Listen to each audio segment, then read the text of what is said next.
Hey guys, it's John. I'm playing 3 Minute. I just took a beating in 10 moves at the hands of Jay Sakara. So I searched for both a 3 and a 5 minute game, and I got a 3 minute, so. SCT, I'm going to take some revenge out on you. I'm sorry. You're just cannon fodder. P.S. Please don't beat me. So I played this line before on video, and C5 is one of the better moves. You should play knight A6 now. Knight A6, and then I'll go G3. Plays knight C6.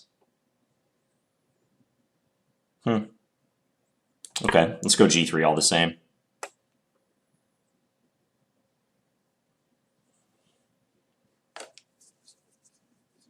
I wonder if he'll break in the center with D5. I have a feeling he will. Yep, he does.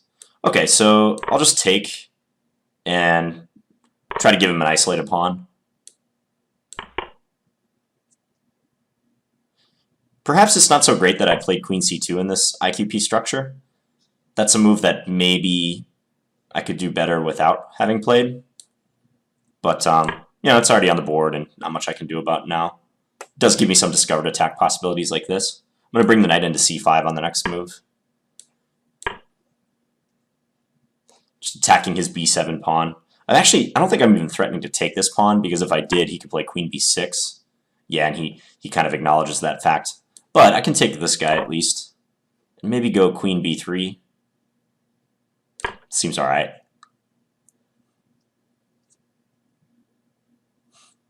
So E6 is weak. Bishop H3 might be an idea for me to harass that pawn. He goes knight E4. Bishop H3, what's up with that? Now let's go Bishop E3 first. I like the look of this. This is solid.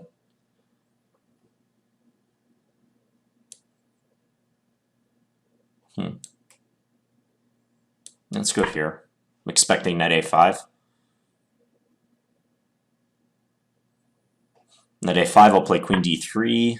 He goes knight C5 instead. Okay. Against that one, I think I just want to could take him too. Let's just go Queen C2. Ask him what he plans to do with that knight. He's going to play knight B4. Knight B4, knight E4 is his idea. So let's go here. And if he goes knight E4, oh, these knights are like hounding me. He's threatening knight C2 now. Knight C2 is on the table. Let's go here. Then maybe I can reorganize with Queen D1. He retreats. Okay. Let's remind him that he also has some weaknesses.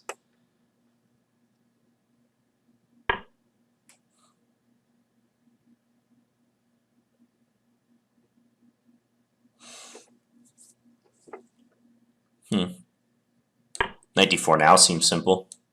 Just trade.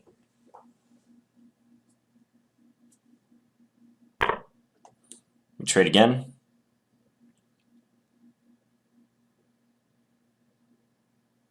As long as I'm not blundering anything, I think I have a slim advantage. Just based on the structure. That's about it. Let's go Queen D1. Knight E4 is a blunder because I can just take him. Okay, so he does that. Let's go here. This just keeps his knight out of E4 now that he's unpinned himself. Don't think I want to move my bishop, so we'll do that. Queen F6. Why? Let's go here. Or Queen G5, I guess. Keep missing stuff. Let's go Queen D2.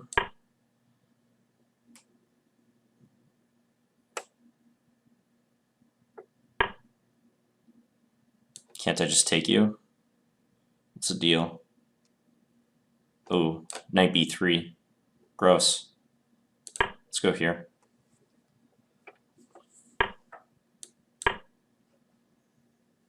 Threatening rook takes d5.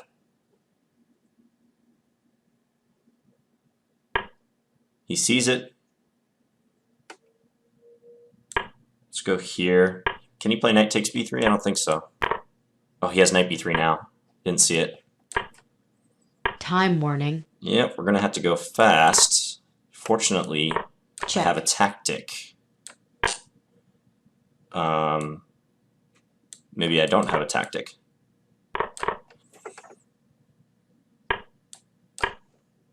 Nope, don't have a tactic. But we're still doing okay, so long as we play fast.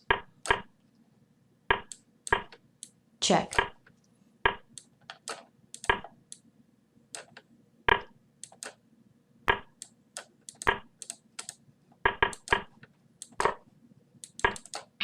Okay, I got extremely lucky on time there. Yeah, at the end, what did I miss? I missed that I could just play bishop takes e6. That was much simpler. Yeah, in this position. I thought I was getting cute, and that after queen takes, he actually had to take my queen.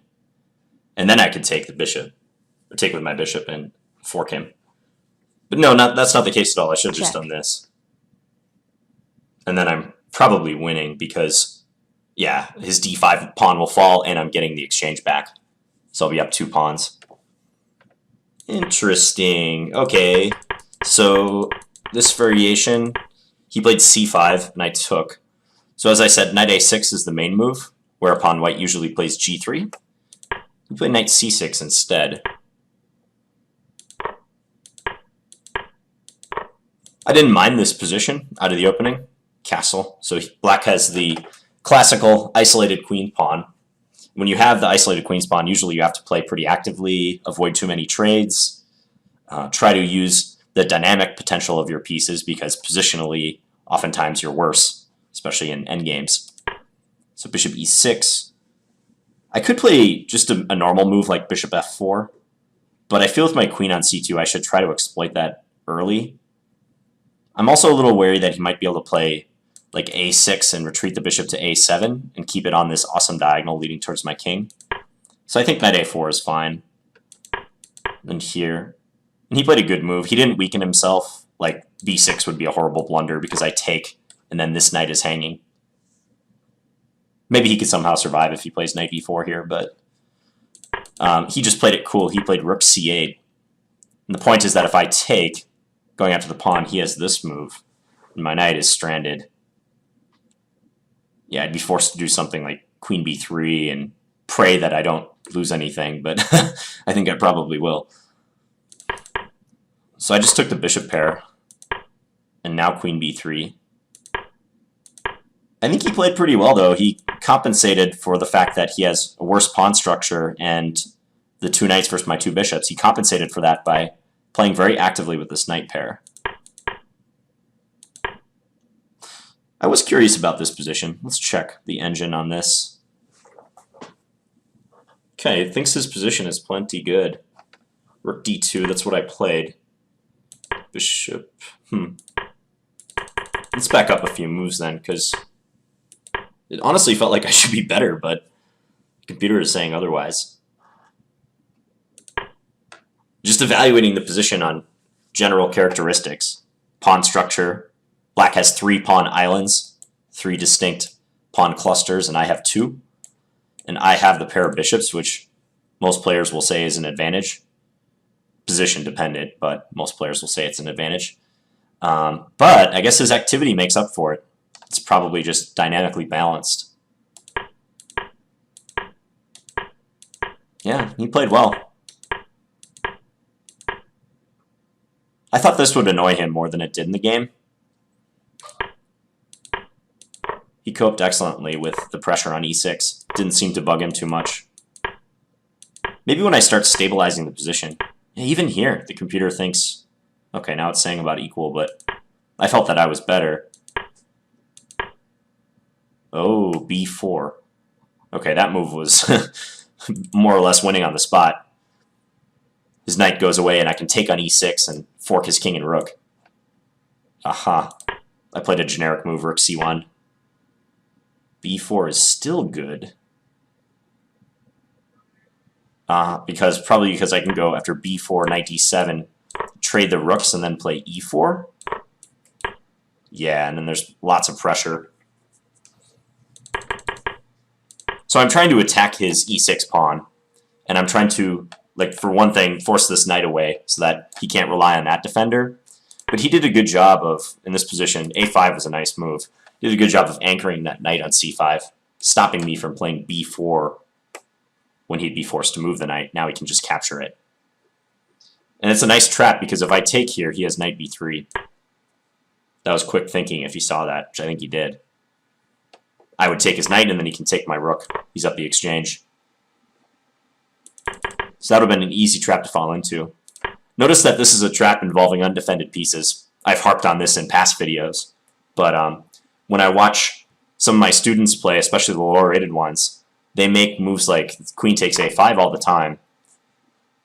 They leave like multiple pieces undefended. This is a pretty drastic example because in this position, white has everything defended. All of these three pieces are held together by the white queen, and one move could just undo it. And guess what? Black's reply takes advantage of the fact that white suddenly has three loose pieces. It's a nice example.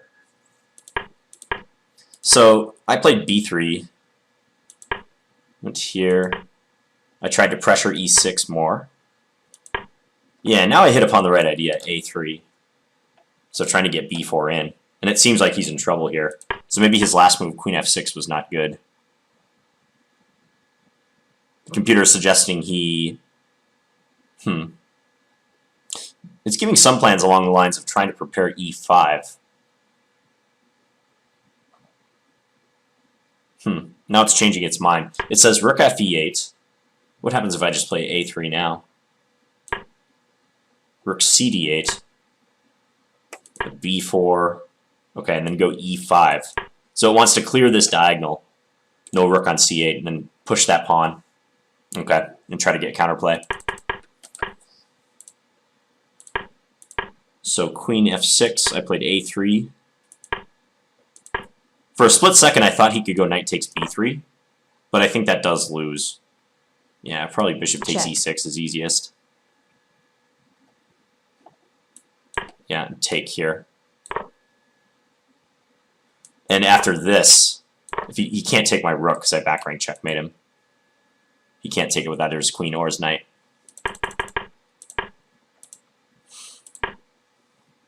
So after a3, this happened. Got my rook into c7. Yeah, rook c6 would have made more sense. That would really nail his pawn on e6. And the b6 pawn too. This should also be good. Here, rook f4 was winning on the spot. I did this, tried to get fancy. Yeah, and I should have just settled for that now. And after, say, like this, I think I can just take my time, do something like that. Take. I'll win this rook. Should win the endgame. Check. With this type of time situation, the word endgame is kind of a moot point, but the fact remains. Yeah, I don't know why I did queen takes e6. That was just dumb. Still playing for a win. Because a bishop and two pawns are pretty nice here. But yeah, now it's like time scramble. We both missed that he could take this pawn on f3 if he wants. And then I flagged him. Check. I just started making moves because I didn't want to lose on time. He cheekily took on d7. A lot of people do that in flagging situations, right? I think I just honestly confused him. That was pre-moving and such. Lucky me, he flagged. Okay, well, hope you guys enjoyed that 3-minute game. Feel free to leave me any feedback in the comments. And as always, thanks for watching, guys. Talk to you later.